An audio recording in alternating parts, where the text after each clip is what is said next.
Ya, selamat pagi semuanya. Kami dari kelompok 4 di sini akan mempresentasikan eh, review bab 6 tentang optimalisasi pengambilan keputusan, inovasi, dan manajemen portofolio dari buku Innovation Management oleh Ahmed and Shepard. Perkenalkan, saya Devriko, beserta rekan saya Muhammad Fahri Nova akan mempresentasikan ini. Sebagai pendahuluan, di mana pengembangan dan implementasi proses inovasi memang bukan tugas yang mudah. Faktanya, memang tidak ada cara yang paling baik untuk mengorganisir inovasi, sehingga banyak penyebab keberhasilan dan kegagalan. Dan itu selalu dikaitkan dengan kerangka kerja New Product Development atau NPD. Nah, lingkungan yang kompleks dan dinamis itu menjadi tantangan perusahaan dalam berinovasi. Hal tersebut membentuk strategic inflection point atau titik perubahan strategi di mana perusahaan dipaksa untuk menyesuaikan posisi kompetisinya untuk mengurangi strategic dissonance atau ketidaksinambungan antara niat dan tindakan strategis. Dalam case seperti itu dibutuhkan tools yang sesuai untuk membantu manajemen perusahaan dalam keputusan yang tepat. Jadi dalam bab ini nanti akan dibahas tentang NPD framework dan juga manajemen portofolio. Pembuatan keputusan menggunakan kerangka NPD itu membutuhkan beberapa poin-poin kunci seperti yang terlihat di gambar di kanan ini ada development plan, quality plan, sampai life cycle plan, di mana NPD framework atau kerangka kerja New Product Development itu adalah pendekatan yang digunakan oleh perusahaan atau organisasi dalam mengelola dan mengarahkan proses pengembangan produk baru. Nah, melalui proses ini, keputusan harus diambil di setiap tahap. Seperti yang saya utarakan tadi, ada beberapa plan atau rencana dari development hingga life cycle, dan nanti akan dirangkum pada tahap bisnis plan ini, sehingga rencana kualitas itu menjelaskan tiap definisinya. Sehingga nanti di bisnis plan, itu ada rangkuman dan dari fungsi-fungsi yang ada di bagian kiri, sehingga nanti bisnis plan dapat menginformasikan batasan dan definisi dan bagaimana kesempatan bisnis itu dapat dimanfaatkan dengan baik oleh perusahaan. Ya, pembuatan keputusan menggunakan kerangka NPD itu memiliki beberapa tahap, mulai dari konsep, perencanaan, pengembangan, penyebaran, dan juga siklus manajemennya. Pada setiap kolom ini, konsep plan hingga life cycle management memiliki kedetailan level yang berbeda-beda. Contohnya, pada fase konsep, kedetailan levelnya itu seharusnya masih mentah, masih di awang-awang, dibandingkan dengan pada tahap selanjutnya, misal development dan siklus manajemen, seharusnya level of detailnya semakin detail. Begitu juga dengan data-data yang dibutuhkan, itu semakin komplit dibandingkan pada fase awal saja. Dari gambar di samping ini menjelaskan dari fase 0 konsep maju ke fase perencanaan hingga siklus manajemen dibandingkan antara risiko dan juga pemahaman berdasarkan series, berdasarkan waktu, di mana jika perusahaan itu dalam tanda kutip nekat untuk melaunching produknya, padahal dia masih pada tahap konsep, pasti akan memiliki risiko yang tinggi dan juga tingkat pemahaman yang rendah dibandingkan sebuah perusahaan melaunching produk barunya jika sudah tahap fase 4 atau siklus life cycle management. Pada siklus itu risiko digambarkan pada posisi yang terendah dan juga tingkat pemahaman pada posisi yang paling tinggi, sehingga siklus 4 ini adalah waktu yang cocok untuk perusahaan dalam melaunching produk barunya. Nah, di NPD juga ada kelemahan, terutama pada tahap menetapkan resiko dan peluang program untuk menentukan apakah pendanaan itu akan dilanjutkan atau tidak. Kegiatan ini adalah tahap penting pada kerangka NPD, di mana penentuan didanai atau tidak akan ditentukan oleh tim lintas bidang ataupun manajemen. Berdasarkan histori, tahap ini dinilai sebagai salah satu yang paling lemah dalam pengembangan produk. Penelitian menurut buku ini telah mengidentifikasi sejumlah masalah umum yang mengarah ke pengelolaan suboptimal dan pengambilan keputusan yang sesat dalam kerangka NPD. Digambarkan pada 4 tahap disfungsi corong kerangka kerja NPD. Mungkin dari tahap pertama ini saya jelaskan terkait corong NPD yang masih terlihat normal, di mana ada keputusan yang digambarkan masih efisien, berbagai macam kesempatan pengembangan disaring, sehingga produk pengembangan yang didanai atau go akan semakin berkurang. Akibatnya sumber daya secara efektif diseimbangkan dengan rencana portofolio dan ROI dimaksimalkan. Lalu yang kedua di NPD tunnel, terowongan NPD, ini digambarkan dengan tidak berfungsinya keputusan, maka semua usulan disetujui dan mulai berjalan pada terowongan NPD. Prioritisasi tugas meningkat dan laju perkembangan usulan program mulai melambat, khususnya pada fase pengembangan. Nah, ini untuk pressure cooker, ini di tekanan di tengah, di mana proses yang sekarang terhenti pada tahap pengembangan, dan terdapat produk yang sudah selesai dirilis. Manajemen bereaksi dengan memprioritisasi ulang portofolionya, yang malah memperburuk masalah dan mendorong ketidakseimbangan lebih dalam terkait sumber daya yang digunakan dan penurunan ROI. Yang keempat, ini terjadi ledakan, explosion, di mana banyak produk yang terhenti pada tahap pengembangan, sumber daya overload, dan mental manajemen yang masih seperti pemadam kebakaran, bukan preventif, menjadikan organisasi diistilahkan meledak. Hal tersebut berakibat diperlukannya penyesuaian kembali yang membutuhkan banyak waktu dan anggaran untuk memulihkan.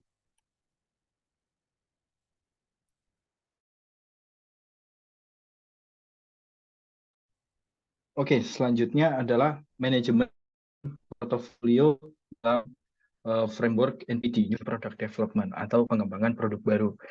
Jadi manajemen portofolio diperlukan bagi perusahaan untuk membantu dalam menghadapi kekurangan-kekurangan dalam pengambilan keputusan program pengembangan produk baru mereka atau NPD mereka. Manajemen portofolio sendiri adalah sebuah proses pengambilan keputusan yang dinamis di mana di dalamnya mengevaluasi semua proyek pengembangan baik yang baru maupun yang sudah berjalan. Proses ini menambahkan dua proses pengambilan keputusan yang saling kaitan pada state gate proses ya. Jadi state gate proses adalah proses yang menggambarkan fase-fase dalam pengembangan NPD. Ya. Dalam memutuskan untuk melanjutkan atau menghentikan masing-masing proyek, yaitu melakukan assessment perbandingan dari portofolio perusahaan pada masing-masing proyek secara dinamis. Di dalamnya masing-masing proyek dibandingkan satu sama lain. Kemudian pengembangan strategi produk baru yang dilengkapi dengan keputusan pengalokasian sumber daya strategisnya.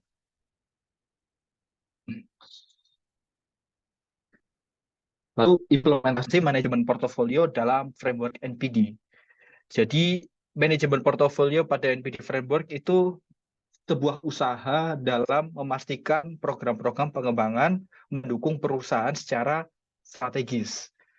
Jadi pada gambar ini kita melihat ya, menurut McGrath, manajemen portofolio menawarkan kesempatan peningkatan yang besar dalam framework NPD. Jadi setelah phase-based decision making dan proses ya, stage gate proses atau proses gerbang pintu dalam pengembangan NPD-nya sudah diimplementasi, manajemen portofolio adalah tugas berikutnya ya untuk menyukseskan inovasi dan pengembangan produk. Jadi setelah kita lihat gambar di samping ya, setelah proses berjalan, maka diperlukan manajemen portofolio untuk meningkatkan lagi efisiensi dari pengembangan produk itu sendiri. Nah, fine tuning stage gate dengan manajemen portofolio. Nah, manajemen portofolio sendiri akan melakukan fine tuning terhadap proses stage gate atau gerbang pintu tadi untuk meningkatkan efisiensi dan hasil dari pengembangan produk, yang mana dilakukan pada saat review operasional bulanan, review program gate ya, setiap stage gate review pasti ada review di setiap masuk gate berikutnya, dan kemudian review portofolio bisnis. Pada saat gate review, ada pertanyaan yang dapat dijawab dengan manajemen portofolio.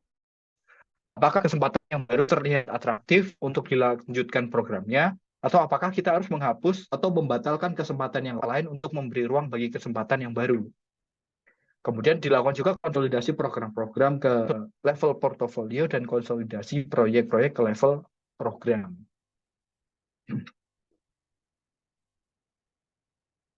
Lalu model-model dalam manajemen portofolio ada dua. Yang satu namanya pipeline management model yang diterbitkan oleh PRTM, Piglio, Raben, Todd, and McGrath. Jadi model ini menunjukkan para pelaku bisnis dalam mengidentifikasi manakah fokus atau kesempatan yang harus menjadi target suatu perusahaan itu dalam mengembangkan produk. Model ini berkonsentrasi lebih kepada alokasi yang efektif dalam manajemen sumber daya untuk diterapkan pada proyek. Kemudian yang dikeluarkan oleh CIK memperkenalkan beberapa teknik dan alat untuk menunjukkan pemilihan proyek dan prioritas aktivitas lebih detail dari model dari PRTM. Namun mengenai sumber daya proyek, manajemen sumber daya proyek hanya dijelaskan secara singkat. Oke, yang pertama adalah pipeline management model oleh PRTM. Jadi menurut PRTM, sebelum kita lanjut ke portfolio excellence atau kesempurnaan portfolio, kita harus membangun terlebih dahulu kesempurnaan project atau project excellence ya. Project excellence ditemukan di mana semua stage gate framework atau proses gerbang pintu tadi sudah bekerja dan implementasi proses pengembangan yang terstruktur dengan membangun titik pengambil keputusan, tim realisasi, dan dewan peninjau. Setelah hal-hal itu terbangun dan berjalan, barulah dimungkinkan untuk menyempurnakan stage gate proses tadi melalui manajemen portofolio. Nah, ini adalah proses dari pipeline management. Jadi pipeline management adalah sebuah proses yang secara dinamis mengintegrasikan strategi produk, manajemen proyek, dan manajemen fungsional. Pipeline management dikatakan bekerja dengan baik apabila memiliki elemen-elemen berikut. Yang pertama adalah strategic balancing process, yang mana mengatur prioritas di antara beberapa kesempatan dan mengatur kapabilitas perusahaan untuk melahirkan produk baru.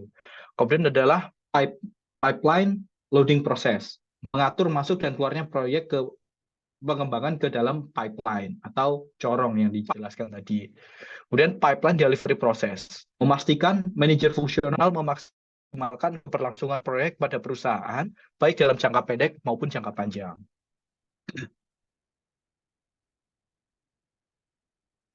Kemudian ada check model atau CIK model.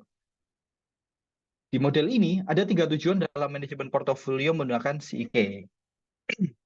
Yang pertama adalah memaksimalkan value atau nilai portofolio, kemudian mencapai keseimbangan yang optimal pada portofolio, 3 penyelarasan yang efektif pada tujuan strategis.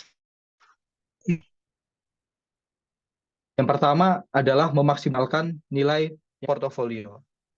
Terdapat metode-metode untuk mendapatkan estimasi nilai suatu proyek dan mendapatkan nilai keseluruhan portofolio, yaitu yang pertama adalah economic commercial value, 2 productivity index, dan 3 adalah dynamic rank order list.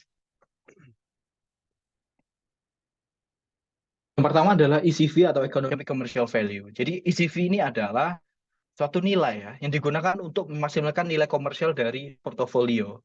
Model ini melihat kelanjutan aktivitas dari new product development atau pengembangan produk melalui peluncuran dan komersialisasi dengan menghitung faktor-faktor risiko pada setiap fase dan mengurangi pengeluaran terkait sehingga mendapatkan net present value yang menyesuaikan risiko-risiko faktor-faktor tadi. Jadi dari gambar kita melihat ada 3 komponen utama, yaitu marketing, launch, and development, semuanya dalam satuan nilai investasi. Dalam hal ini bisa dolar, bisa mata uang. Ya. Kemudian ada faktor-faktor PMS, PTS, PCS, dan POS. PMS adalah probability of marketing success. Peluang suksesnya marketing, PTS peluang suksesnya dari sisi teknikal, PCS adalah peluang secara komersial, peluang suksesnya secara komersial. Kemudian POS adalah overall probability of success. Jadi peluang sukses secara keseluruhan yaitu PMS dikali PTS dikali PCS. Dari perhitungan ini akan didapatkan nilai economic commercial value. Nah, dari manakah nilai probabilitas tadi?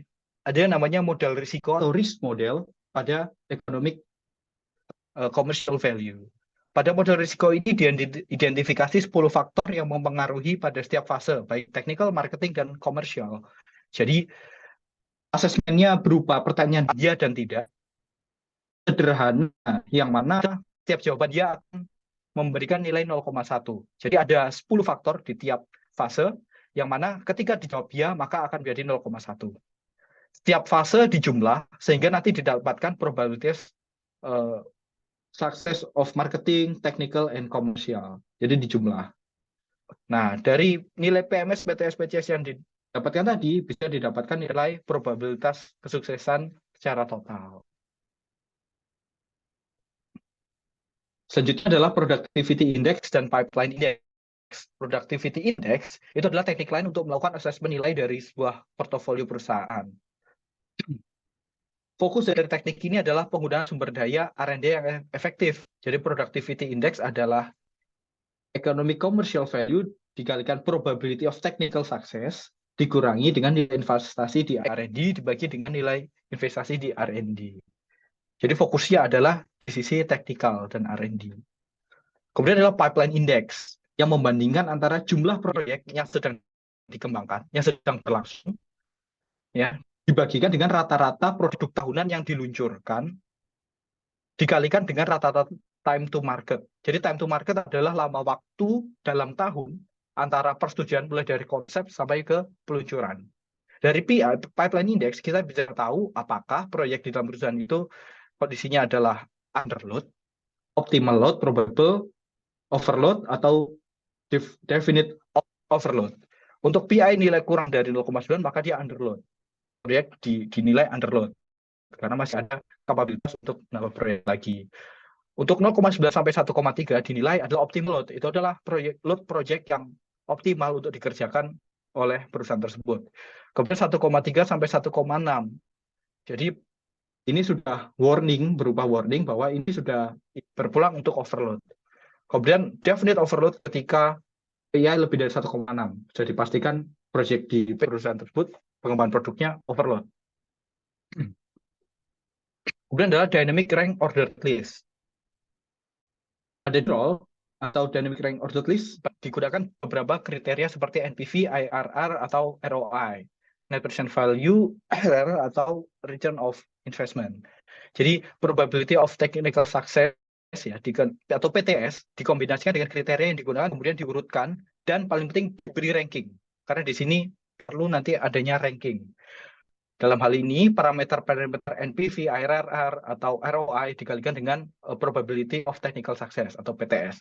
Tujuan akhirnya ya mendapatkan rata-rata nilai ranking dari semua kriteria. Dari tabel kita bisa lihat IRR dikalikan dengan PTS, kemudian di ranking dari semua proyek. Yang terbesar ranking 1, NPV dikalikan PTS, nilai terbesar ranking 1. Strategic importance, nah, ini adalah penilaian masing-masing terhadap proyek seberapa penting. Makin besar, makanya ranking 1. Nah, dari 3 nilai ranking itu akan dirata-rata hingga mendapatkan ranking score. Kemudian akan diurutkan mana yang ranking tertinggi dari tiap proyek yang menjadi prioritas.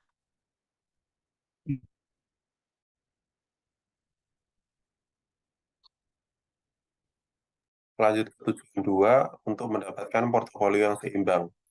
Tujuannya untuk merumuskan tujuan-tujuan organisasi yang diinginkan secara utama dan memberikan pandangan untuk menilai sejauh mana organisasi berpartisipasi dalam campuran proyek yang seimbang sesuai dengan tujuan perusahaan. Manajemen dapat mengambil pandangan jangka pendek versus jangka panjang atau kombinasi dari keduanya. Representasi umum dari portofolio melalui pembuatan profil risiko dan opportunity,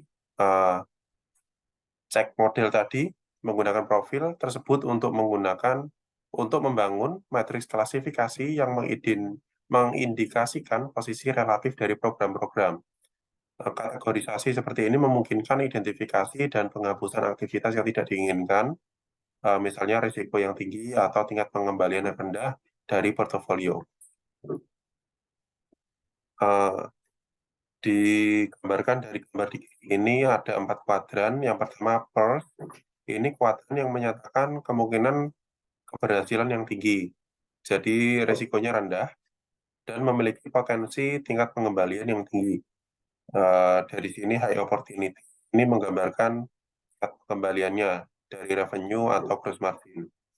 Lalu untuk Oyster ini memiliki tingkat keberhasilan yang rendah karena dia high risk, tapi memiliki potensi pengembalian yang tinggi. Dibandingkan dengan kuadran bread and butter ini, proyek-proyek yang kecil dengan tingkat kemungkinan keberhasilan yang tinggi karena low risk, namun memiliki tingkat pengembalian rendah. Dibandingkan dengan kuadran yang terakhir, White Elephant, ini memiliki proyek yang tingkat keberhasilannya rendah dan tingkat pengembalian yang juga rendah. Gambar di kanan ini menggambarkan masih sama seperti yang grafik sebelumnya, namun hanya sumbu X dan sumbu Y-nya disesuaikan, di mana ini higher reward-nya atau tingkat pengembalian yang tingginya mengarah ke kiri dan yang lebih rendah mengarah ke kanan. Sehingga sumbu X dan sumbu Y ini dapat disesuaikan oleh manajemen, termasuk kuantifikasi risiko dan tingkat pengembaliannya juga bisa disesuaikan oleh manajemen. Biasanya untuk perusahaan-perusahaan yang sudah memiliki budaya manajemen risiko yang sudah settle, itu memiliki peraturan direksi yang sudah menentukan kuantifikasi risiko dan juga tingkat kuantifikasi dampak. Dalam hal ini mungkin bisa dicontohkan untuk dampak positif keuangannya.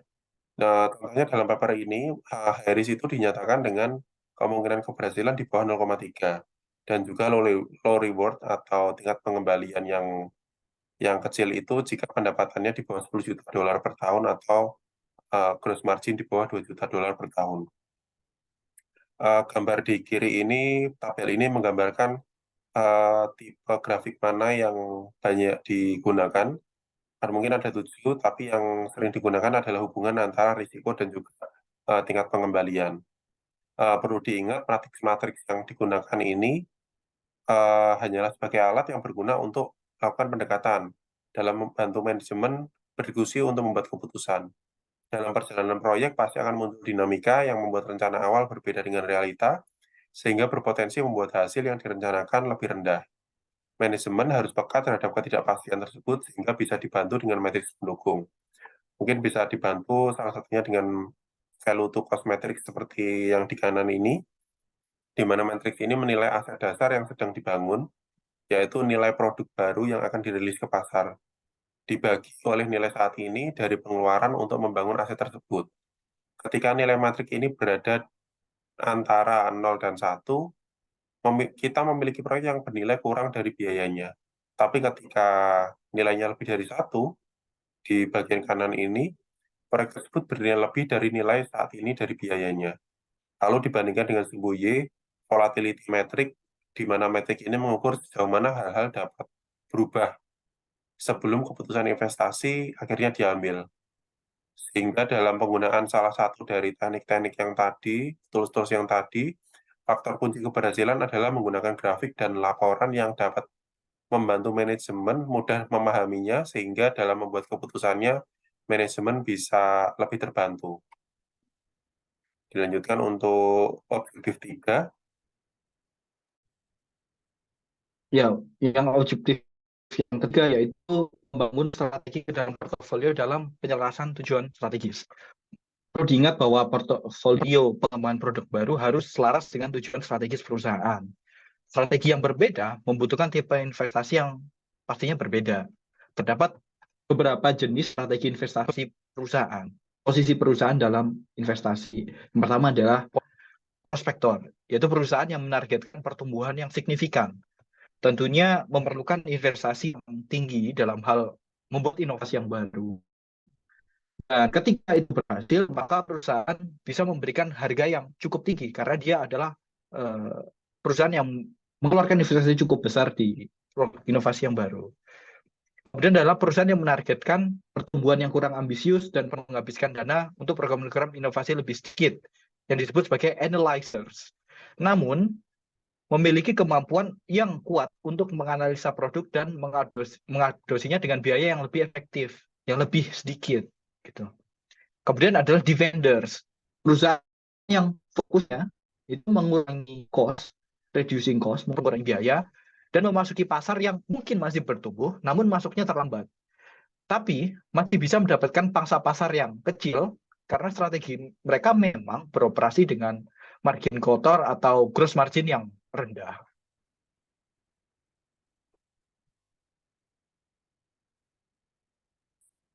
Nah, lalu dalam menginvestasikan suatu produk, ada namanya strategic investment bucket, ya, yaitu metode di mana perusahaan menentukan proporsi investasi akan dikeluarkan pada area tertentu. Jadi SIB mengklasifikasikan dan memposisikan kesempatan-kesempatan dalam mengeluarkan produk baru yang ada dalam konteks kebaruan atau newness terhadap perusahaan dan pasar. Jadi ada dua dimensi. Yang pertama adalah market newness atau kebaruan pasar, dilihat dari perspektif eksternal seperti perspektif kompetitor dan pelanggan, atau over newness, kebaruan penawaran, dilihat ukur dari perspektif internal seperti perspektif komponen, kompetensi, kemampuan untuk mengembangkan dan menawarkan. Ya. Yang pertama ada dalam dimensi new market dan existing offer, yang namanya outgoing new, yaitu penyedia solusi yang memberikan solusi perusahaan itu menawarkan pengalaman yang kuat pada segmen yang baru, pada market yang baru. Dan hubungan pelanggan masih tidak pasti karena new market, dan secara umum dikembangkan melalui strategi pengembangan pasar. Yang kedua adalah existing market, existing offer. Jadi kliennya sesuai dengan yang sebelumnya, masih sama dengan yang sebelumnya, bukan market yang baru, merepresentasikan penyesuaian tambahan terhadap penawaran yang sudah ada, jadi mengembangkan produknya sudah ada dan market yang sudah ada, dan menunjukkan kompetensi dan presensi yang kuat pada pasar yang dipilih. Nah, life cycle biasanya dikembangkan melalui strategi penetrasi. Kemudian ada ongoing new, menunjukkan kompetensi dan presensi yang kuat pada pasar yang dipilih, yaitu memulai hubungan dengan pelanggan yang terpilih karena existing market namun new offer. Dikembangkan melalui strategi pengembangan produk. Jadi produknya baru ke market yang sama sebelumnya. Atau yang terakhir adalah new offer dan new market. Sebutannya breakthrough new. Itu program yang memerlukan skill eksekusi dan deployment yang kuat. Jadi karena new offer dan new market, hubungan ke pelanggan masih belum matang, tidak pasti, dan diperlukan inovasi dengan level yang tinggi dan pengalaman yang sedikit. Nah, hal ini dikembangkan melalui strategi diversifikasi.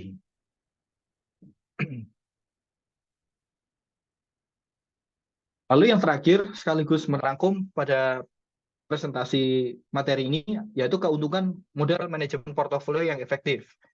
Dengan model manajemen portofolio yang efektif, perusahaan dapat dengan cepat mengalokasikan kembali sumber daya proyek ke prioritas yang lebih tinggi. Kemudian rencana strategis dan keuangan didasarkan pada pengembangan keterampilan dan kemampuan yang realistis dan terperinci yang dibuat untuk mengatasi area yang dinilai kurang. Kemudian anggaran fungsional diselaraskan dengan kebutuhan proyek dan rencana strategis. Kemudian menghilangkan hambatan, meminimalisir hambatan, dan memungkinkan semua proyek berjalan lancar dengan melakukan development atau pengembangan. Kemudian manajemen fungsional dapat menghemat waktu karena berubah menjadi proaktif yang meminimalkan proses reaktif yang digambarkan seperti memadamkan api atau firefighting. Lalu keputusan pada proyek diselaraskan dan sesuai dengan prioritas dan informasi faktual. Mungkin berikut presentasi dari kelompok kami, kurang lebihnya mohon maaf. Terima kasih.